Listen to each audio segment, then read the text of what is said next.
Hi mga Kangiwat! Welcome to En's Vlog! So today's vlog na naman, bali dalawang content yung gagawin natin. So kanina gumawa tayo ng Kokedama. Yung Kokedama is from Japanese na pag-propagate or pag-bonsai nila ng kanilang maliliit na mga katulad ng fern or yung mga dwarf sansevieria. So, meron ako kanina. Yung kanina is dwarf sansevieria naman. So, in-arrange naman natin siya. So, ang ginamit natin instead of moss is gumamit tayo ng ating coconut husk. So, ngayon naman gagawin natin is yung isa siyang kind ng fern. So, ito lang din yung gagawin nating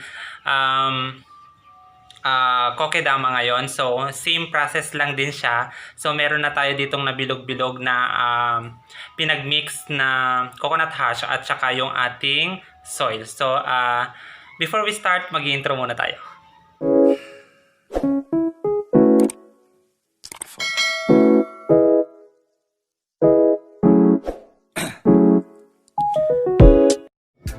So yan, ito yung meron tayo dito.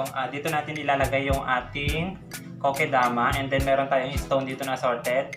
And then ito yung sinasabi ko kanina na fern. So ito yung fern. So isa lang siya. So gagawin lang natin siyang isa. And then ito yung coconut husk na binabad natin. And then meron tayo dito isa. So ito na yung minix natin kanina. So ito na lang din yung isang gagawin natin for today.